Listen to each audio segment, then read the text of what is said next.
NTA International, reaching the corners of the earth.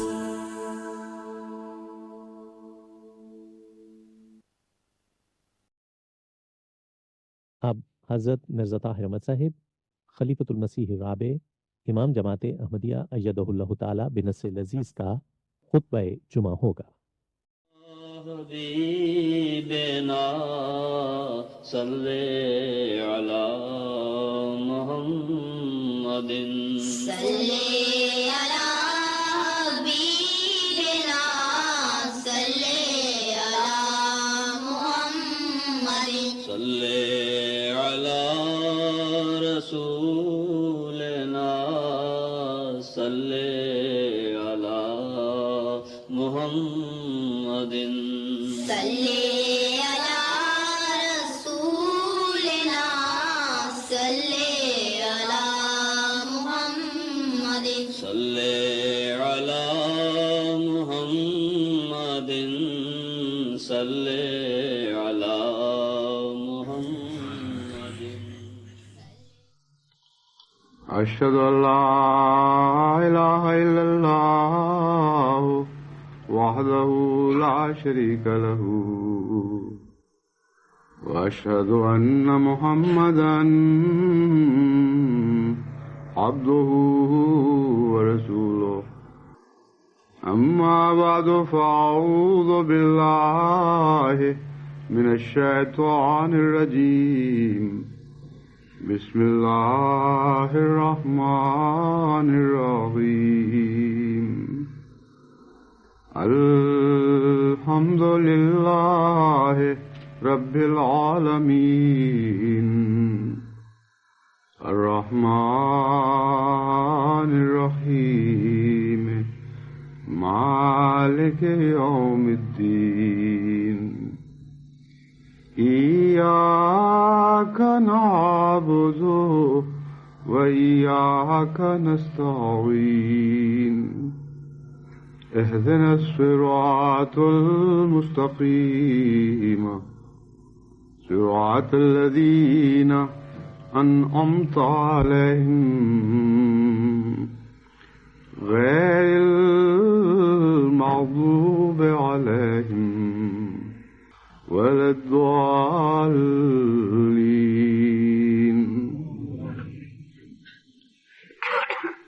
قرآن کریم میں دو مذہبی اصطلاحوں کا بکثرت ذکر ملتا ہے، ایک تقوی اور ایک اسلام، اور حضرت اقدس مسیح موعود علیہ الصلوۃ والسلام نے بھی ان دونوں اصطلاحوں پر بہت تفصیل سے روشنی ڈالی ہے اور بکثرت ان کا ذکر کیا ہے اور ان کی تشریح فرمائی ہے، نثر میں بھی اور منظوم کلام میں بھی۔ لیکن اس کے باوجود ابھی تک میرا یہی تاثر ہے کہ جماعت کی اکثریت کو ان دونوں اصطلاحوں کے درمیان فرق معلوم نہیں اور ان کے باہمی رشتے کا بھی کوئی واضح تصور موجود نہیں۔ بالعموم یہی خیال کیا جاتا ہے کہ دراصل دونوں ایک ہی چیز کے دو نام ہیں، اور چونکہ حضرت اقدس مسیح موعود علیہ الصلوۃ والسلام نے تقوی پر بھی اتنا زور دیا کہ گویا تقوی اور اسلام ایک ہی چیز ہیں، اور اسلام پر بھی اتنا زور دیا اور اس قوت کے ساتھ اس مضمون پر روشنی ڈالی، یوں معلوم ہوتا ہے کہ اسلام ہی اسلام ہے، اس کے سوا اور کوئی چیز نہیں۔ اس لیے عام طور پر طبیعتیں اسی بات پر راضی ہو گئیں کہ جو بھی ان کا تعلق ہو اس سے کوئی فرق نہیں پڑتا، اسلام کے خلاصے کا نام تقوی ہے اور اسلام کے خلاصے کا نام اسلام ہے۔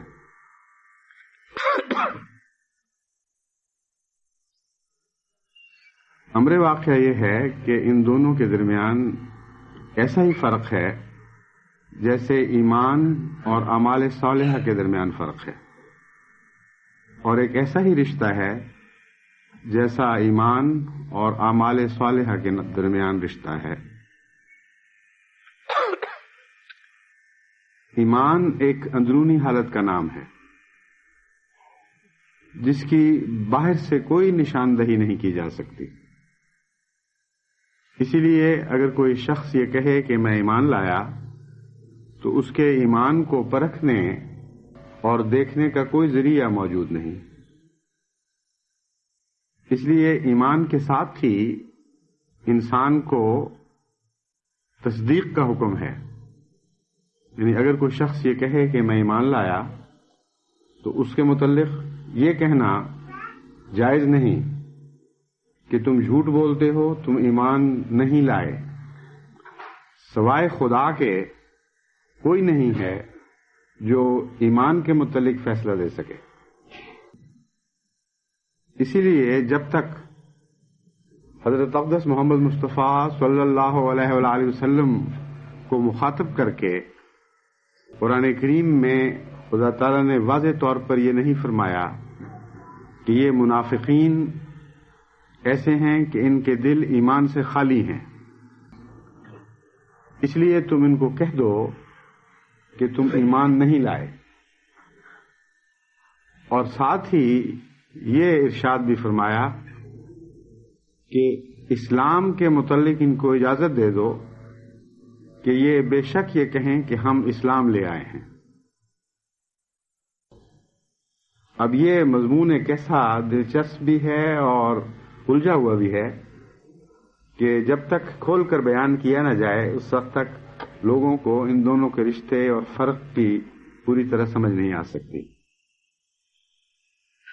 جب تک خدا تعالیٰ نے یہ اجازت نہیں دی یا حکم نہیں دیا، حضرت اقدس محمد مصطفیٰ صلی اللہ علیہ وآلہ وسلم نے اپنی طرف سے کبھی کسی کو یہ نہیں فرمایا کہ تم مومن نہیں ہو. اور ان معین لوگوں کے متعلق جن کے متعلق قرآن کریم میں یہ خبر ملتی ہے کہ خدا تعالیٰ نے فرمایا کہ یہ مومن نہیں ہیں، اگرچہ ان کو مسلمان کہلانے کی اجازت ہے، اس واضح ارشاد کے باوجود حضور اکرم صلی اللہ علیہ وآلہ وسلم نے بھی آگے کسی صحابی کو یہ اجازت نہیں دی کہ وہ کسی مومن کہلانے والے کو یہ کہیں کہ تم مومن نہیں ہو. چنانچہ ایک ایسا واقعہ تاریخ اسلام میں ملتا ہے کہ ایک شخص جو جہاد کے دوران بہت ہی زبردست مقابلہ کر رہا تھا، یعنی مومنوں کا اور مسلمانوں کا، اور ایک نامی پہلوان تھا، بالآخر جب اس کو ایک مسلمان نے پچھاڑ دیا اور اسے قتل کرنے لگا تو اس نے کلمہ پڑھ کر اپنے ایمان کا دعویٰ کیا. ظاہر ہے اس ایسی صورت میں انسانی عقل یہی فیصلہ دیتی ہے کہ یہ شخص جان بچانے کی خاطر ایک دھوکے سے کام لے رہا ہے، فی الحقیقت یہ ایمان نہیں لایا. چنانچہ مسلمان مجاہد نے اسی طرز عمل کا اظہار کیا اور یہ کہتے ہوئے اس کو قتل کر دیا کہ تم جان بچانے کی خاطر جھوٹ بول رہے ہو، تمہارے دل میں کچھ نہیں ہے. وہ آیت جس کا میں نے پہلے ذکر کیا ہے وہ یہ بتاتی ہے لما يدخل الایمان فی قلوبکم، یعنی خدا نے رسول اللہ صلی اللہ علیہ وسلم کو خود خبر دی تھی کہ ان لوگوں کے دلوں میں ایمان داخل نہیں ہوا. یہ موقع بتاتا ہے کہ کسی بندے کو خود اختیار نہیں کہ وہ دلوں کے متعلق فیصلہ کر سکے کہ ایمان داخل ہوا ہے یا نہیں ہوا. چنانچہ جب اس واقعہ کی خبر حضرت صلی اللہ علیہ وآلہ وسلم کی خدمت میں پہنچی اور یہی قتل کرنے والے تھے جنہوں نے خود حضور اکرم صلی اللہ علیہ وآلہ وسلم سے اس بات کا ذکر کیا، تو یہ بیان کرتے ہیں کہ حضور صلی اللہ علیہ وسلم کا چہرہ غصے سے تمتما اٹھا اور دو طرح کے جوابات آپ کے روایات میں مذکور ہیں. ایک یہ کہ آپ بار بار یہ فرماتے رہے اور فرماتے چلے گئے کہ تم نے کیوں نہیں اس کا دل پھاڑ کر دیکھ لیا تھا کہ وہ سچا تھا یا جھوٹا تھا، اس کے دل میں ایمان تھا یا نہیں تھا۔ اس مضمون سے واضح ہوتا ہے کہ حضرت صلی اللہ علیہ وآلہ وسلم یہ بتا رہے ہیں کہ کسی انسان کے بس میں نہیں ہے کہ دل کے حالات معلوم کر سکے۔ دل پھاڑ کر دیکھنے کا یہ مطلب نہیں کہ اسی وقت وہ چرے سے اس کا دل چیرتا اور دیکھتا، دیکھنے والے کو تو کچھ نظر نہ آتا۔ حضور صلی اللہ علیہ وآلہ وسلم نے اپنی فصاحت و بلاغت میں اس رنگ میں اس مضمون کو ظاہر کیا، وہ یہ فرما رہے تھے کہ اگر تم دل پھاڑ کے بھی دیکھتے تب بھی تمہیں کچھ پتہ نہ چلتا، تم نے ظاہر سے کیسے اندازہ کر لیا۔ بس ایمان ایک ایسی مخفی حالت کا نام ہے جس کی پہچان سوائے خدا کے کسی کے لیے ممکن نہیں۔ کوئی نہیں جو یہ کہہ سکے یا جان سکے کہ کسی دعوے دار کے دل میں ایمان ہے یا نہیں ہے۔ اسلام ایک ایسی چیز ہے جس کی کچھ ظاہری علامتیں ملتی ہیں، اور اس پہلو سے ممکن ہے کہ ایک شخص مومن نہ ہو لیکن وہ اپنے آپ کو مسلمان کہے اور کچھ اسلامی عادات اختیار کر لے۔ ایسے شخص کے متعلق خدا تعالیٰ نے جہاں یہ خبر دی کہ بعض ایسے اشخاص ہیں جن کے دلوں میں ایمان نے جھانکا بھی نہیں، یعنی دل میں ایمان داخل نہیں ہوا، ان کو بھی تم مسلمان کہلانے سے باز نہیں رکھ سکتے۔ تمہیں کوئی حق نہیں کہ یہ کہو کہ چونکہ خدا تعالیٰ نے مجھے خبر دی ہے کہ تم مسلمان نہیں ہو، ایمان مومن نہیں ہو، اس لیے بغیر ایمان کے اسلام کی کوئی حیثیت نہیں، ایمان کے قیام کا کوئی سوال ہی پیدا نہیں ہوتا، بس تمہیں میں مسلمان کہلانے کی اجازت بھی نہیں دوں گا۔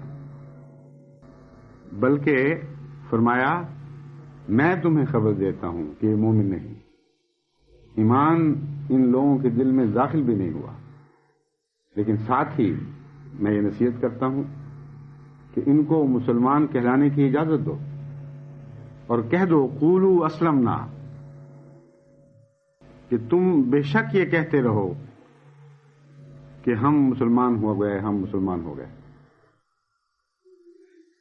تعجب ہے کہ اتنے واضح مضمون کو اس شان کے ساتھ قرآن اور تاریخ اسلام نے اور اسوہ حضرت اقدس محمد مصطفیٰ صلی اللہ علیہ وآلہ وسلم نے کھول کر بیان کر دیا ہو، لیکن آج کا ملا اپنی جہالت میں خدا کا مقام حاصل کرنے کی کوشش کرے اور حضور اقدس محمد مصطفیٰ صلی اللہ علیہ وآلہ وسلم سے بھی مرتبے میں بلند ہونے کا عملاً دعویٰ کر رہا ہوں۔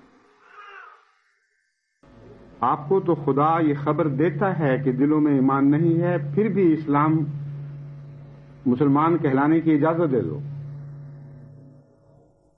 اور ملا اپنے ہاتھ میں یہ خدائی طاقت لے لیتا ہے کہ ایمان کا فیصلہ بھی ہم کریں گے اور اسلام کا فیصلہ بھی ہم کریں گے۔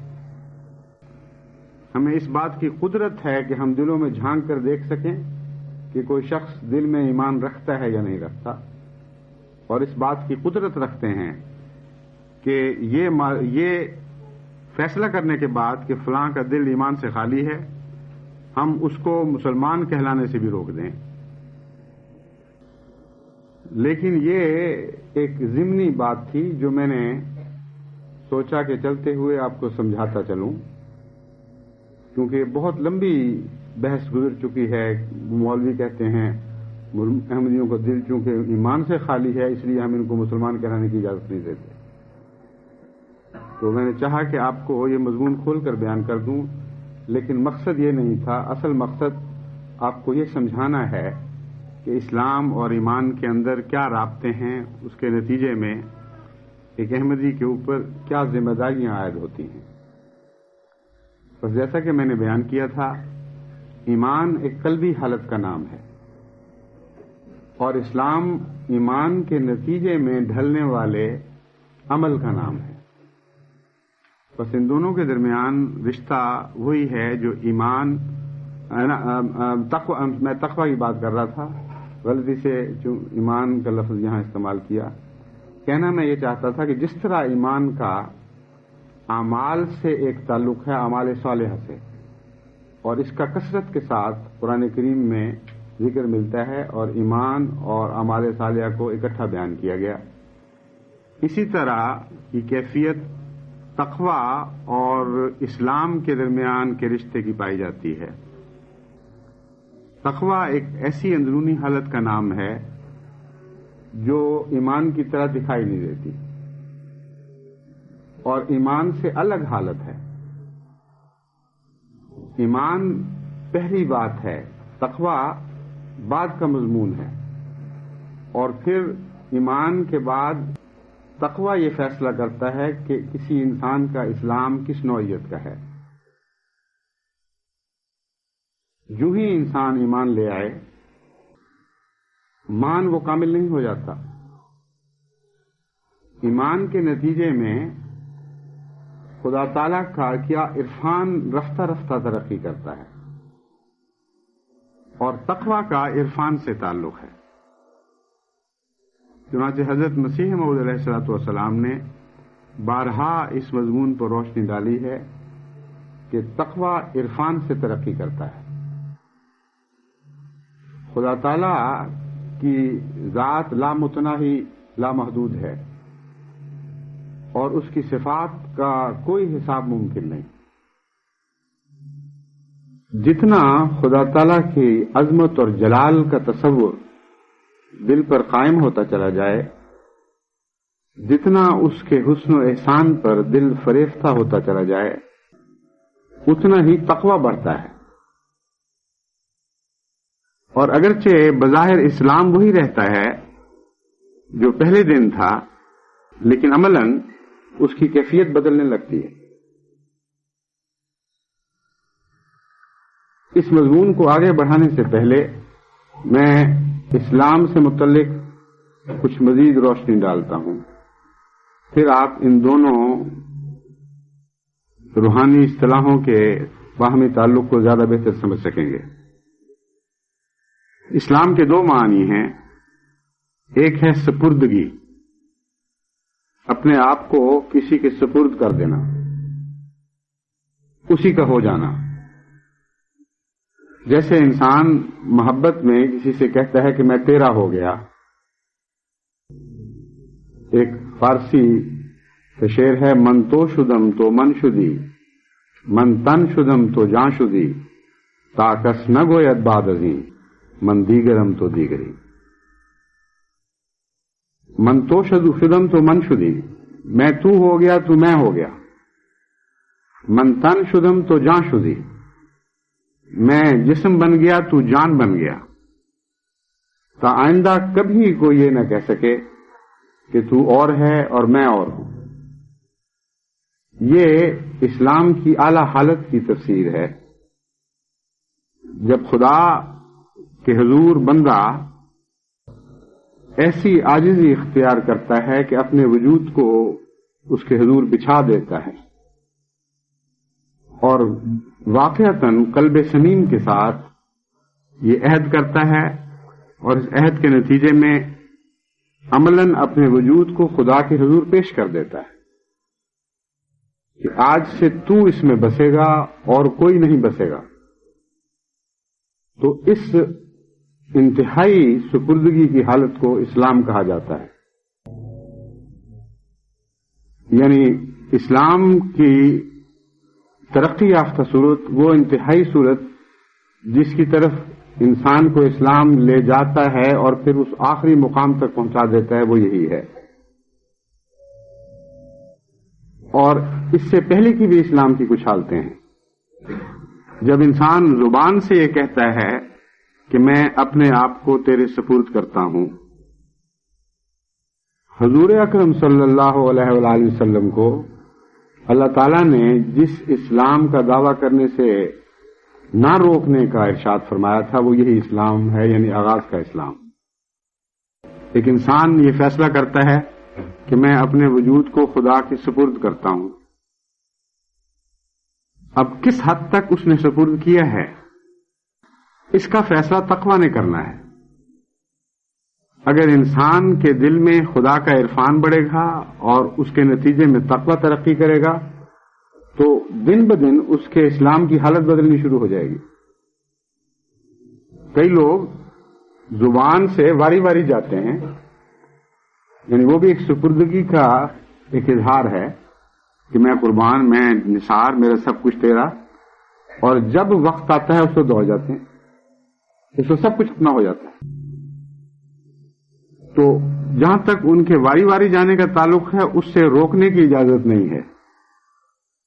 جہاں تک اس حقیقت کا تعلق ہے کہ وہ واقعتاً آزمائش پڑنے پر اپنا سب کچھ قربان کرنے کے لیے تیار ہوں گے کہ نہیں، اس کا تعلق ان کی دلی محبت سے ہے. بس دلی محبت کا نام تقویٰ ہے، اور تقویٰ اسلام کو تقویت بخشتا ہے اور اسلام کی کیفیت بدلتا چلا جاتا ہے، یہاں تک کہ تقویٰ کی ترقی کے ساتھ واقعتاً انسان خدا کا ہو جاتا ہے اور سب کچھ اس کے سپرد کر دیتا ہے.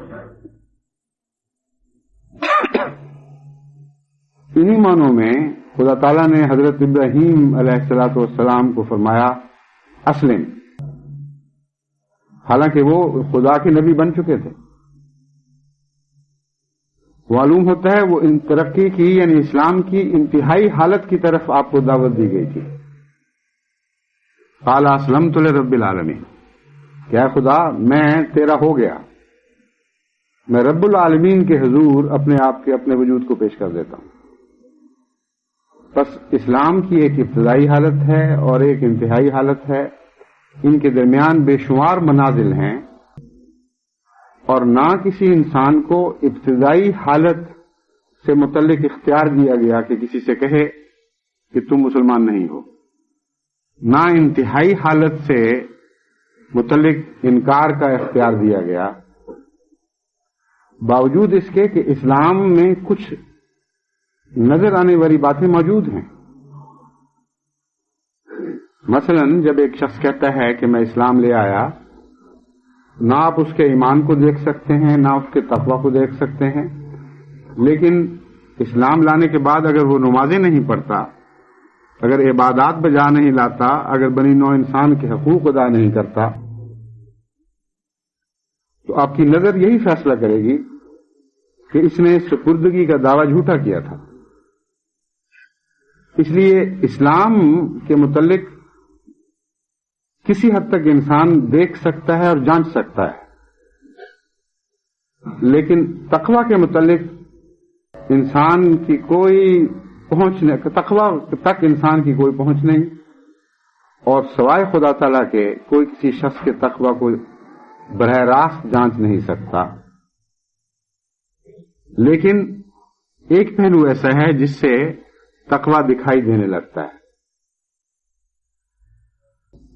اسلام کے متعلق جیسا کہ قرآن کریم کی آیات سے ثابت ہے، ہم یہ کہہ سکتے ہیں کہ اسلام دکھائی دیتا بھی ہو تب بھی ضروری نہیں کہ کوئی شخص مومن ہو.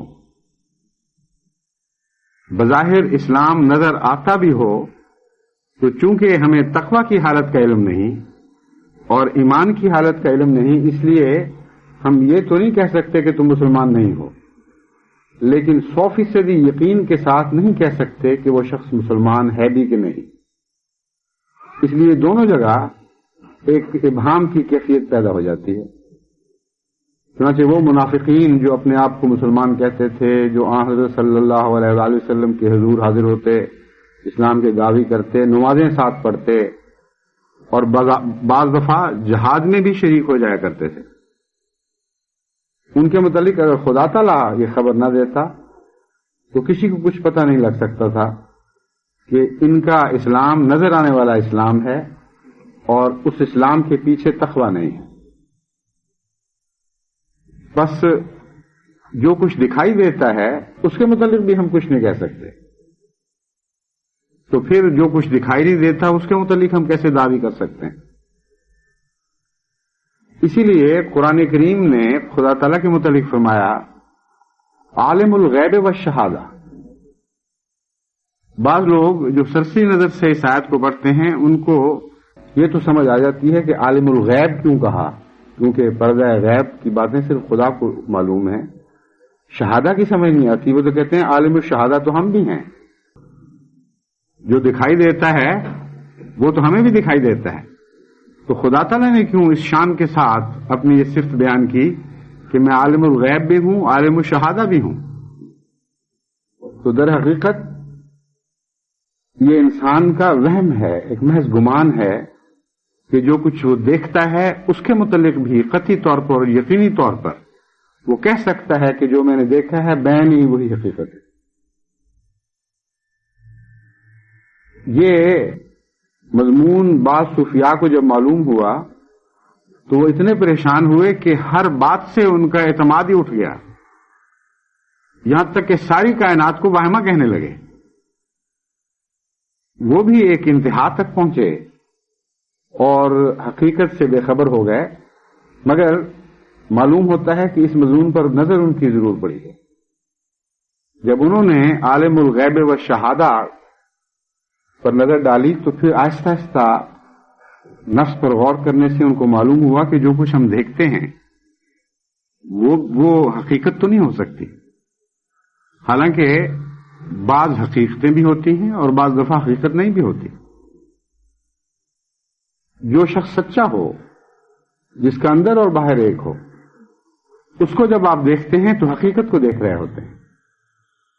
چنانچہ حضرت اقدس محمد مصطفیٰ صلی اللہ علیہ وآلہ وسلم ایک زندہ حقیقت تھے۔ اس لیے صوفیاء کا یہ وہم، اس وہم میں مبتلا ہو جانا کہ گویا سب کچھ واہمہ ہی واہمہ ہے اور حقیقت ہے ہی کوئی نہیں، یہ درست بات نہیں تھی۔ ہاں یہ درست ہے کہ انسان جب تک خدا کی گواہی نہ ہو، اور حضرت صلی اللہ علیہ وآلہ وسلم کے متعلق خدا کی گواہی ہے، اپنے ذوم میں جو کچھ دیکھتا ہے اس کے متعلق یقینی طور پر نہیں کہہ سکتا کہ یہ وہی حقیقت ہے جو ہمیں دکھائی دیتی ہے۔ چنانچہ یہ صوفیاء جن کا میں نے ذکر کیا ہے، ان کے وہم اتنے بڑے کہ ایک زمانے میں ہندوستان میں ان کی اور دوسرے علماء کی اور دوسرے صوفیاء کی بڑی بڑی بحثیں چلا کرتی تھی، اور بعض دفعہ بادشاہوں نے اپنے دربار میں ایسے مناظرے کروائے۔ چنانچہ ایک دفعہ ایک مغل بادشاہ کے دربار میں ایسا ہی مناظرہ ہو رہا تھا۔ وہ صوفی جو کہتے تھے سب واہمہ ہے اور کوئی حقیقت نہیں، ہم عالم الشہادہ بن ہی نہیں سکتے کسی شکل میں بھی، انہوں نے کہا کہ سب وہم ہی وہم ہے۔ آپ لوگوں کا خیال ہے، بادشاہ نے کہا کہ دیکھو یہ جو مناظرہ ہو رہا ہے تمہارے درمیان اور فریق ثانی کے درمیان، یہ حقیقت ہے کہ نہیں؟ انہوں نے کہا نہیں، یہ وہم ہے صرف۔ بادشاہ بڑا تنگ آ گیا، فیصلہ کوئی نہیں ہو سکتا تھا، تو اس نے کہا کہ اس صوفی کے پیچھے ہاتھی چھوڑو، مست ہاتھی، پھر دیکھیں کیا کرتا ہے۔ چنانچہ مست ہاتھی بلوایا گیا، جب صوفی کے پیچھے چھوڑا گیا تو صوفی اٹھ بھاگا۔ بادشاہ نے اس کو آواز دی کہ وہم ہے، یہ ہاتھی نہیں ہے، تم کیوں بھاگ رہے ہو؟ اس نے جواب دیا کہ بادشاہ سلامت، آپ کو وہم ہے کہ میں بھاگ رہا ہوں، بھاگ نہیں رہا۔ تو جب توہمات کی بیماری ہو جائے تو پھر ہر مضمون واہمہ بن جاتا ہے، اور حقیقت کو پانے کے باوجود انسان حقیقت کو کھو دیتا ہے۔ یہ مضمون جو عالم الغیب و شہادہ کا مضمون ہے، یہ انکسار پیدا کرنے والا مضمون ہے، توہمات پیدا کرنے والا نہیں، انسان کو تکبر سے باز رکھنے والا مضمون ہے۔ پس جب ہم کہتے ہیں کہ ہم نے کسی کا اسلام دیکھا تو اس میں، اس دعوے میں اس حد تک شدت نہیں اختیار کرنی چاہیے کہ چونکہ ہم اس کو مسلمان کے طور پر دیکھتے ہیں اس لیے لازماً خدا کے نزدیک وہ مقبول مسلمان ہے۔ ہمیشہ انکسار کی گنجائش رکھنی چاہیے۔ اس لیے نہ کسی کے اسلام کے انکار کی ہمیں طاقت ہے، نہ کسی کے اسلام کی ایسی تصدیق کی طاقت ہے کہ جس کے اوپر ہم اعتماد کر سکیں اور کامل یقین کر سکیں اور اصرار کر سکیں۔ یہ وہ سبق ہے جو ہمیں قرآن کریم عطا فرماتا ہے، اور ان دو انتہاؤں کے درمیان مومن جب زندگی گزارتا ہے تو نہایت عاجزی اور انکسار کے ساتھ زندگی گزارتا ہے. بس تقویٰ اس اندیکھی حقیقت کا نام ہے جو آپ چاہیں بھی تو دیکھ نہیں سکتے، لیکن امر واقعہ یہ ہے کہ بعض دفعہ یہ دکھائی بھی دینے لگتا ہے، اور وہ دکھائی دیتا ہے عمل کے پردے میں اور اسلام کے پردے میں. جس طرح جگنو چمکتا ہے تو اس کے اندر کا نور جھلیوں سے باہر دکھائی دینے لگتا ہے، اسی طرح جب مومن تقویٰ سے بھر جاتا ہے تو اس کے اسلام میں بھی ایک چمک پیدا ہو جاتی ہے. اس لیے اگرچہ یہ تو نہیں کہا جا سکتا کہ ہر مسلمان متقی ہے، لیکن یہ کہا جا سکتا ہے کہ ہر متقی ضرور مسلمان ہوتا ہے. اور تقویٰ کے بڑھنے کے بعد بعض دفعہ ایک ایسا مقام پہنچ جاتا ہے جب تقویٰ اعجاز دکھانے لگتا ہے، اور تقویٰ کے اعجاز اسلام کے پردے سے ظاہر ہوتے ہیں. اس کے اسلام میں ایک نیا حسن پیدا ہونا شروع ہو جاتا ہے، اور اس حسن کے نتیجے میں مسلم کے اندر ایک عجیب دلکشی پیدا ہو جاتی ہے. یہ وہ مضمون ہے جس کی طرف میں آپ کو متوجہ کرنا چاہتا ہوں، اور اس مضمون کا تعلق اسلام کے دوسرے معنی سے ہے جس کا مطلب ہے امن، پیس.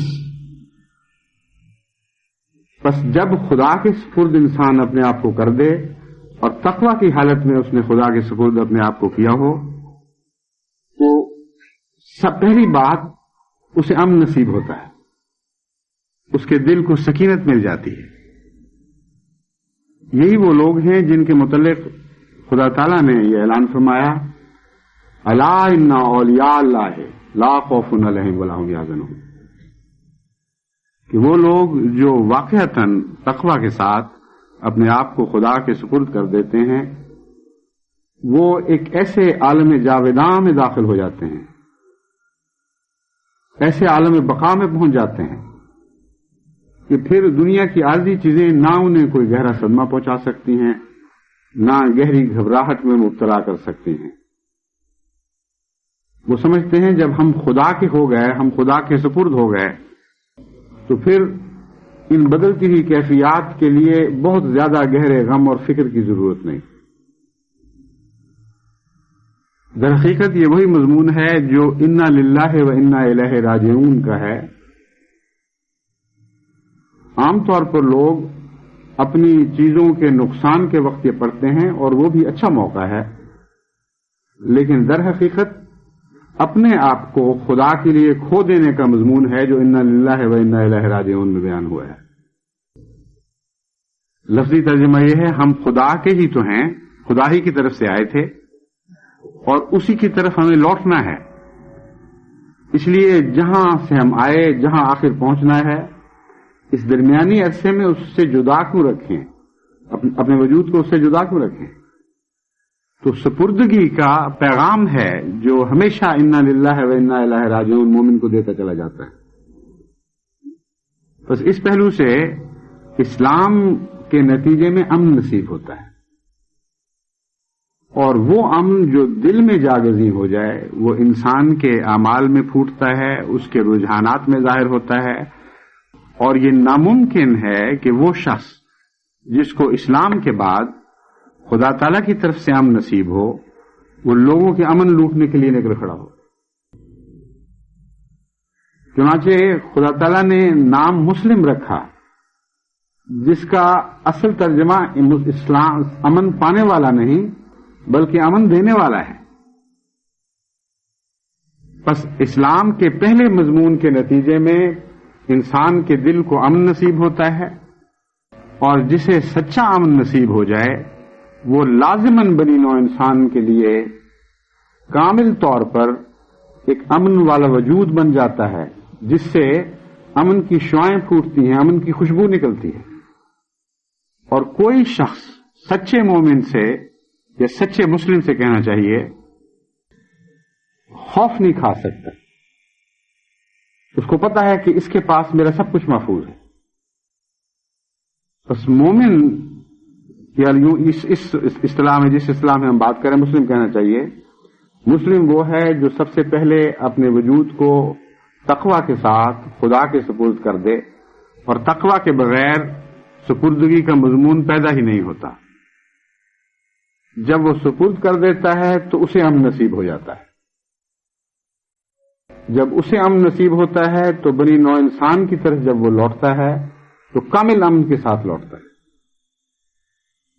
ہاں، حضرت صلی اللہ علیہ وآلہ وسلم نے مسلمان کی تعریف یہ فرمائی، ایسا وجود جس سے اس کے بھائی کو نہ اس کی زبان سے کوئی خطرہ درپیش ہو، نہ اس کے اعمال سے کوئی خطرہ درپیش ہو، جس کے پاس مومن کی عزت بھی محفوظ ہے، دوسرے کی عزت بھی محفوظ ہے، اس کی جان بھی محفوظ ہے، اس کے اموال بھی محفوظ ہیں. بس یہ وہ امن ہے جو ہر مسلم کی طرف سے بطور ایک ضمانت کے تمام بنی نوع انسان کو مہیا کیا جاتا ہے. اب اس تعریف کی روح سے جو 100% حقیقی اور مبنی بر قرآن ہے، اور آن حضرت صلی اللہ علیہ وآلہ وسلم کے ارشادات اس کی قوی تائید کرتے ہیں. کیسے ممکن ہے کہ ایک مسلمان کا تصور ٹیررسٹ کے طور پر دنیا میں ابھرے، اور وہ لوگ جو خود دنیا کے امن لوٹتے پھرتے ہیں وہ بار بار دنیا میں یہ اعلان کرتے ہوں کہ مسلمانوں کی طرف سے بنی نوع انسان کے امن کو سخت خطرہ لاحق ہے، سخت فتنوں کے ڈر پیدا ہو گئے ہیں. چنانچہ کل ہی خبروں میں انگلستان کے وزیر اعظم مسز تھیچر کا ایک بیان سنا، اور اس پر میرے ذہن میں یہ اس مضمون کی طرف میرا ذہن منتقل ہوا، اور میں نے چاہا کہ جماعت احمدیہ کو خوب اچھی طرح کھول کر تقویٰ اور پھر تقویٰ کے نتیجے میں پیدا ہونے والے اسلام سے متعلق آگاہ کروں اور ان کی ذمہ داریوں کی طرف ان کو متوجہ کروں.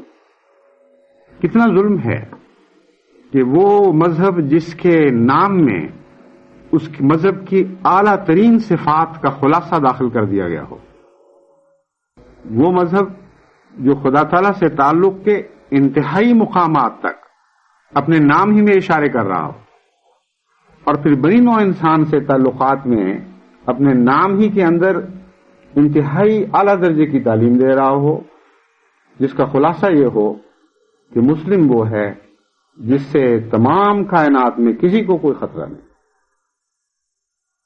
اب آن حضرت صلی اللہ علیہ وآلہ وسلم کے اسوہ حسنہ پر نگاہ ڈال کر دیکھیں. آپ کو جب رحمت للعالمین کہا گیا تو صرف بنی نوع انسان کے لیے آپ رحمت نہیں تھے، بلکہ جانوروں کے لیے بھی رحمت تھے اور بے جان چیزوں کے لیے بھی رحمت تھے. اس مضمون پر تفصیل سے روشنی ڈالنے کا یہاں موقع نہیں، لیکن میں آپ کو متوجہ کرتا ہوں کہ اس پہلو سے آپ ہاں حضرت صلی اللہ علیہ وآلہ وسلم کی سیرت کا مطالعہ کر کے دیکھیں تو صحیح معنوں میں آپ کو اسلام بمعنی امن کی حقیقت معلوم ہو جائے گی. کوئی دنیا میں ایسا وجود نہیں، کوئی ایسی چیز نہیں ہے جو مسلمان سے کسی درجے کا خوف رکھتی ہو. آپ نے رستوں کو بھی امن عطا کیا، یعنی اسلام کی ایسی تشریحات کی اور اپنی زندگی میں اسلام کو ایسے حسین اسوے میں ڈھال کر دکھایا کہ بے جان چیز ہو یا جاندار ہو، ہر شخص کو، ہر چیز کو جو خدا نے پیدا کی ہے، مسلمان سے امن نصیب ہو سکتا ہے اور ہوتا ہے. یہ تشریح آپ نے اپنی عملی زندگی میں ہمیں کر کے دکھائی. یہاں تک بتایا کہ پانی کے بھی حقوق ہیں، رزق کے بھی حقوق ہیں، جانوروں کے بھی حقوق ہیں، رستوں کے بھی حقوق ہیں، اور کوئی باریک سے باریک ایسی چیز بیان سے باہر نہیں رکھی جس میں کسی خدا کی تخلیق کے حقوق ہوں اور آپ نے اس سے متعلق ہمیں متوجہ نہ فرمایا ہو. بس ہر چیز جس وجود سے امن میں آ جائے وہی وہ وجود ہے جو یہ کہہ سکتا ہے اسلمت لرب العالمین، میں کامل طور پر خدا کا ہو گیا، گویا جو سب کچھ خدا کا ہے میں کامل طور پر اس کے لیے امن بن گیا۔ اسی لیے حضرت ابراہیم علیہ الصلوۃ والسلام نے اسلمت للہ نہیں کہا بلکہ اسلمت لرب العالمین فرمایا۔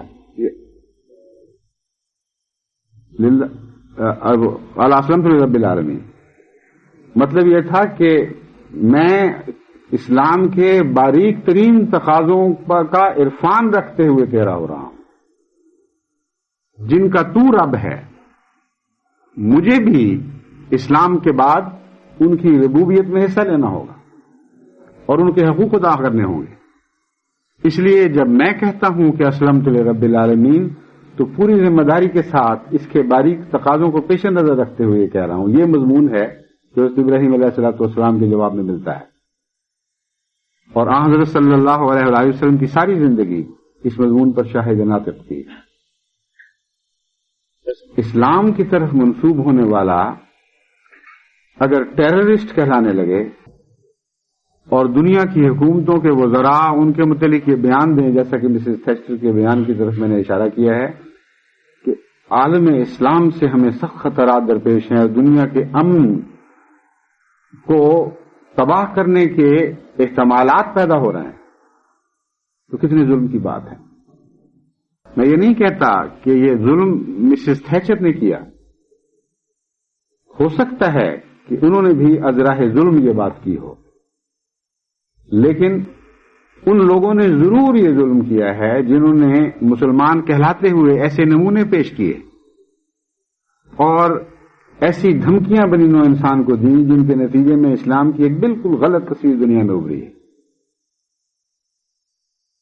جماعت احمدیہ کے لیے ضروری ہے کہ وہ اس مضمون کو سمجھے اور ہر احمدی ان معنوں میں مسلمان بنے جن معنوں میں حضرت صلی اللہ علیہ وآلہ وسلم نے اسلام کو قبول فرمایا اور اپنے اسوہ حسنہ میں جاری فرمایا، اور جن معنوں میں ہر دوسرا شخص بلکہ کائنات کی ہر چیز اگر کسی ایک وجود سے امن محسوس کرتی تھی تو حضرت رسول اکرم صلی اللہ علیہ وآلہ وسلم کا وجود تھا۔ یہ ہو نہیں سکتا کہ کوئی مسلمان ہو اور بھیانک ہو، یہ ہو نہیں سکتا کہ کوئی مسلمان ہو اس کے پاس بیٹھنے سے لرزہ محسوس ہوتا ہو اور انسان اس کے قرب سے، اس کی باتوں سے خوف کھائے، اس کی زبان سے خوف کھائے، اس کے پاس نہ اپنی عزت محفوظ ہو، نہ اپنی جان محفوظ ہو، نہ اپنا مال محفوظ ہو۔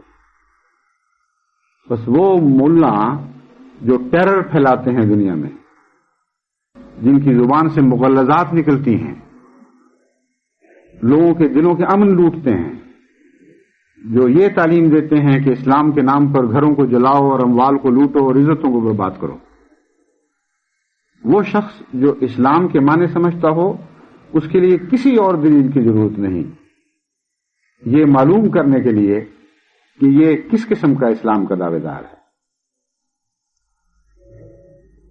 لیکن احمدی کے لیے دوہری ذمہ داریاں ہیں اور دوہری مشکلات ہیں۔ ایک تو یہ کہ ہم ان دکھوں کے لیے آج منتخب کیے گئے ہیں جو دکھ سچے مسلمانوں کے اوپر ہمیشہ، سچے مسلمانوں کا ہمیشہ مقدر بنے رہے ہیں، یعنی ظالم ان کے دلوں پر، ان کے ایمان پر، ان کے دعوی پر حملے کرتا ہے اور ان کی عزتوں کو لوٹتا ہے اور ان کے دلوں کا امن کو برباد کرتا ہے۔ لیکن اس سے بڑھ کر ہمارے لیے ایک مشکل ذمہ داری جو ہم نے ادا کرنی ہے وہ یہ ہے کہ تمام بنی نوع انسان سے اسلام کی غلط تصویر کو مٹانا ہے، یعنی ان کے دل سے اسلام کی غلط تصویر کو مٹانا ہے اور سچے اسلام کی تصویر ان کے دلوں پر جمانی ہے۔ یہ کام دو طریق پر کیا جا سکتا ہے، ایک ہے نظریاتی طور پر اور دلائل کے طور پر۔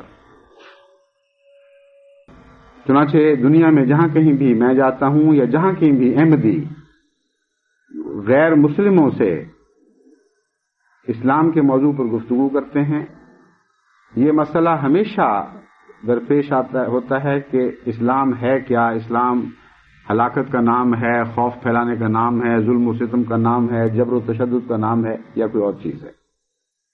تو زبان سے، دلائل سے پوری طرح سمجھا کر میں بھی اور دوسرے سب احمدی بھی جو ایسے غیروں سے گفتگو کرتے ہیں جن کے اوپر اسلام کے غلط تاثرات ہیں، پوری طرح کوشش کرتے ہیں کہ اسلام کا صحیح تصور ان کے دل پر نقش ہو جائے. رات ہی یہاں کے نون اسپیٹ کے ایک ریڈیو اسٹیشن پہ مجھے مدعو کیا گیا تھا.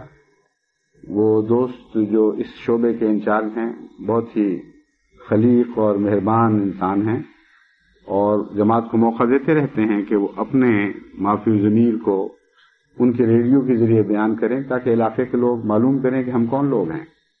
وہاں اس قسم کے سوال بھی اٹھے. چنانچہ میں نے جہاں تک مقدور تھا یہ سمجھانے کی کوشش کی کہ اسلام کا ٹیررزم سے کوئی تعلق نہیں. لیکن یہ کافی نہیں. اگر ہم سچے مسلمان بنتے ہیں، یعنی خدا کے سپرد ہونے کے بعد اس سے امن حاصل کرتے ہیں اور پھر خود سچے امن کے پیمبر بن جاتے ہیں، تو گرد و پیش ہمارے اعمال سے اسلام کی ایک تصویر کو دیکھے گا جو تصویر دل موہ لینے والی تصویر ہے. اور یہ تصویر اس وقت حسین اور دلکش ہوگی جب دل میں تقوی موجود ہوگا. ظاہری طور پر آپ کی نمازیں پڑھنے سے، ظاہری طور پر بعض بدعمالیوں سے بچنے سے اسلام تو دکھائی دے گا، لیکن اس اسلام میں نور نظر نہیں آئے گا جب تک اس اسلام کا گہرے تقوی سے تعلق نہ ہو. تقوی در حقیقت خدا کی محبت کا نام ہے، اور اس خوف کا نام ہے کہ کہیں محبوب ناراض نہ ہو جائے، کہیں کوئی ایسی حرکت سرزد نہ ہو جائے کہ وہ نظر پھیر لے.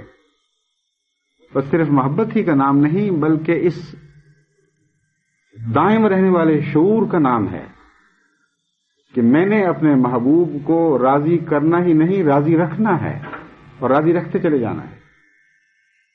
ایسی صورت میں وہ اسلام جو بظاہر ایک ہی دکھائی دیتا ہے عام اسلام سے مختلف ہو جاتا ہے. پھر دیکھنے والے کو اس ایسے شخص کے اسلام میں ایک عجب سا نور دکھائی دینے لگتا ہے.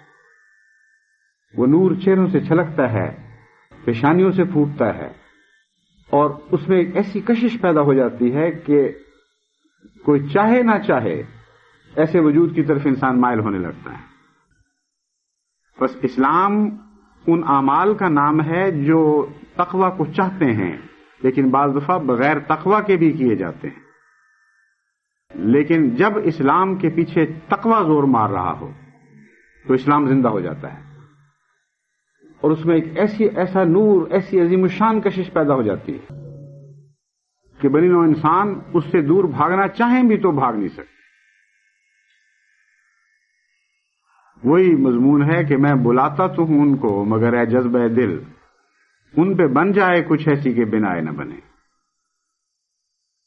غالب تو یہ کہتا ہے کہ اس پر بن جائے کچھ ایسی کہ بنائے نہ بنے. اسلام کا تقاضا یہ ہے کہ تم اپنے اندر وہ جذبہ پیدا کر دو کہ تم بے اختیار کر دیا کرو، تمہارے اندر ایک غالب قوت پیدا ہو جائے، لازماً کھنچا ہوا کوئی دوسرا وجود تمہاری طرف کھنچتا ہوا چلا جائے. غالب بھی غالباً یہی کہنا چاہتا تھا ایک اور رنگ میں، لیکن وہ دنیا کے مضمون کو بیان کر رہا ہے، میں دین کے مضمون کو بیان کر رہا ہوں. تمثیل کے طور پر بعض دفعہ دنیاوی اشعار کو بھی سامنے رکھنا پڑتا ہے تاکہ بنی نوع انسان زیادہ وضاحت سے سمجھ جائیں. مگر امر واقعہ یہ ہے کہ اسلام تقوی کے در حقیقت اسلام تقوی کی اس حالت کا نام ہے جو بنی نوع انسان کو دکھائی بھی دیتی ہے. جو کچھ اسلام کی شکل میں دکھلائی دیتا ہے ضروری نہیں کہ وہ تقوی کے نتیجے میں ہو، لیکن اگر دکھائی دینے والا اسلام تقوی کے نتیجے میں پیدا ہوا ہو تو اس اسلام میں ایک نور پیدا ہو جاتا ہے، اس اسلام میں ایک غیر معمولی کشش پیدا ہو جاتی ہے، اور وہ بنی نوع انسان کو بڑی قوت کے ساتھ اور غالب قوت کے ساتھ کھینچنے لگتا ہے. بس اس دنیا کے ماحول کو اگر آپ نے تبدیل کرنا ہے تو محض زبانی پیغامات سے یہ دنیا تبدیل نہیں ہوگی. اور جیسا کہ میں نے آپ کو قدم بقدم ساتھ چل کر سمجھایا ہے، اسی طرح اسی طریق پر اول اور دوئم اور سوئم قدم اٹھانے پڑیں گے. یاد رکھیں، خدا کے سپرد ہونا حقیقت میں تقویٰ کو چاہتا ہے. تقویٰ سچا ہو تو پھر سپردگی سچی ہوتی ہے. اور جب تک انسان اپنے آپ کو خدا کے سپرد نہ کرے وہ امن میں نہیں آتا. ہر پہلو سے آپ اس مضمون پر غور کر کے دیکھ لیں، اس کے سوا چارہ ہی کوئی نہیں، اور کوئی رستہ ہی نہیں بنتا. خدا کے سپرد کرنے کا ایک یہ بھی مفہوم ہے کہ اس کی حفاظت میں آ گیا. جب اپنے آپ کو اس کے سپرد پیش کر دیا تو چاروں طرف سے خدا کی فصیل ہے جو آپ کو گھیر لیتی ہے، اور پھر ہر خوف سے آپ امن میں آ جاتے ہیں. اور ذہنی طور پر جو سپردگی کا مزہ ہے ویسا اور کوئی مزہ نہیں.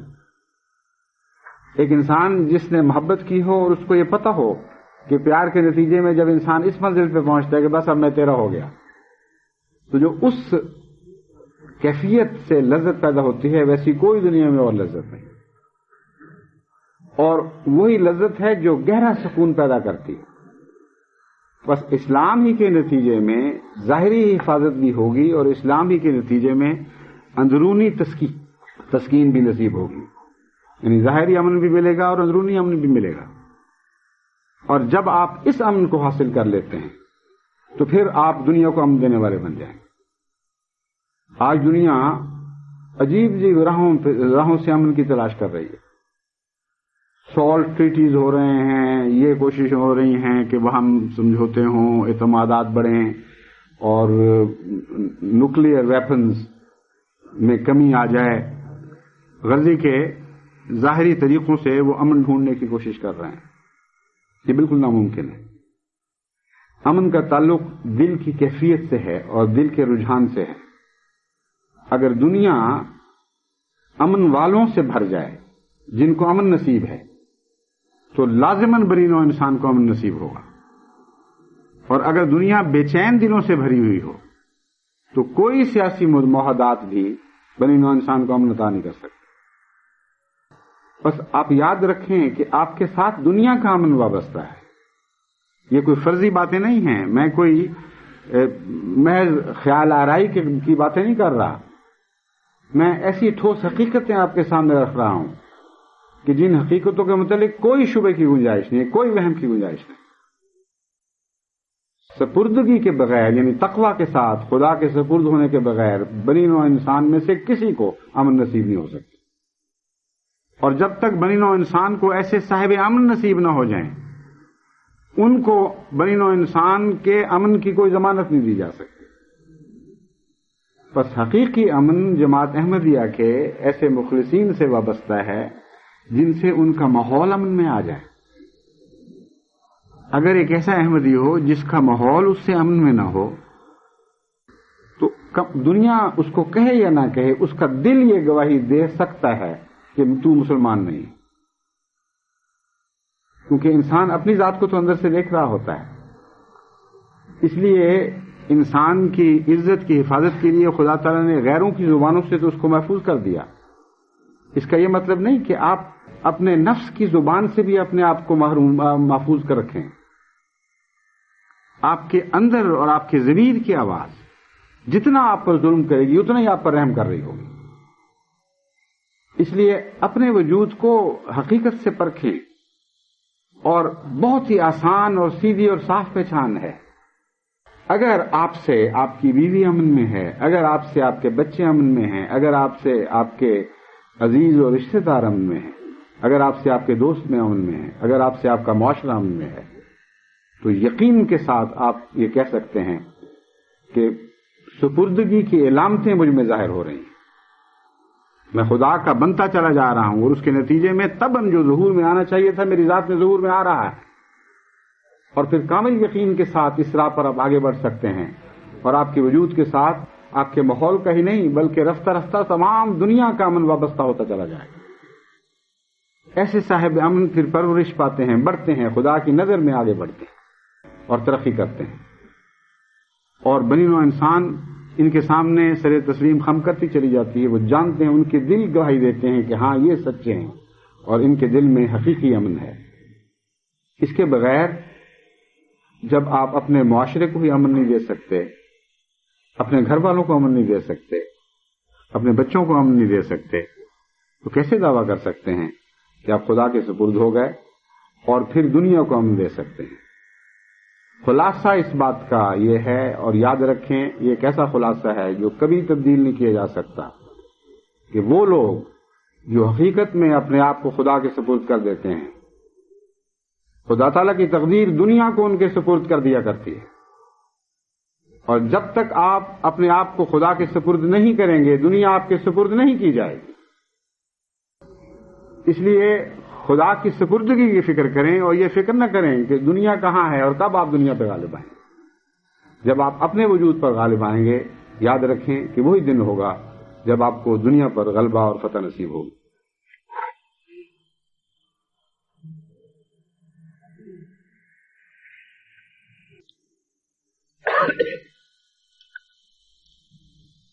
الحمد لله نحمده ونستعينه ونستغفره ونؤمن به ونتوكل عليه ونعوذ بالله من شرور أنفسنا ومن سيئات أعمالنا من يهده الله فلا مضل له ومن يضلله فلا هادي له ونشهد أن لا إله إلا الله وحده لا شريك له ونشهد أن محمدا عبده ورسوله عباد الله رحمكم الله إن الله يأمر بالعدل والإحسان وإيتاء ذي القربى وينهى عن الفحشاء والمنكر والبغي يعظكم لعلكم تذكرون